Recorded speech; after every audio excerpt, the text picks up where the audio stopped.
Right, మీడియాతో ముద్రగడ పద్మనాభం మాట్లాడుతున్నారు, live లో చూద్దాం. జగన్మోహన్ రెడ్డి గారు దయ వల్ల వాళ్ళు ఎమ్మెల్యేలు అయ్యారు. వారిని ప్రశ్నించే హక్కు అధికారం మీకు లేదు లేదు లేదు.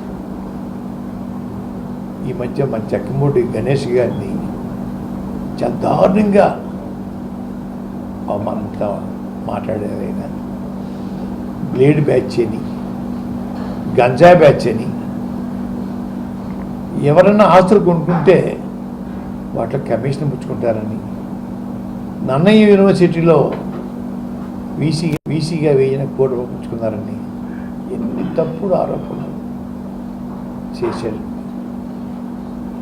అయ్యా పవన్ కళ్యాణ్ గారు, గతంలో ఏమన్నా ఈ బ్లేడ్ బ్యాచ్కి, గంజా బ్యాచ్కి మీరేమన్నా నాయకత్వం వహించిన సందర్భం ఉందా?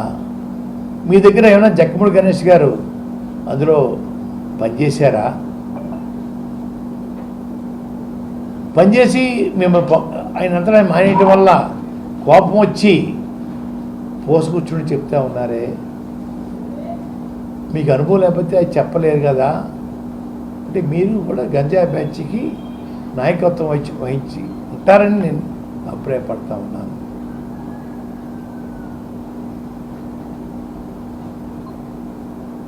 దారుణమైన ఆరోపణలు చేసేసి వెళ్ళిపోవడం, మళ్ళీ ఆ ఆరోపణలు రిప్లై ఇస్తే దానికి సమాధానం ఇవ్వకపోవటం ఏంటి పవన్ కళ్యాణ్ గారు? ఎంతవరకు శోభం అంటుంది? ఏం చెప్పాడు తెలుసా పవన్ కళ్యాణ్ గారు, జక్కమూడి గణేష్ గారు? ఈ ఆరోపణలో రుజువు అయితే జిల్లా వదిలి వెళ్ళిపోతాను, రుజువు చేయలేకపోతే నువ్వేం చేస్తావు అని అడిగాడండి. నా సమాధానం చెప్పలేరా? చెప్పే దమ్ము లేదా? అంటే దీన్ని బట్టి ఈ బ్లేడ్ బ్యాచ్కి నాయకత్వం గతంలో మీరు వహించుంటారు.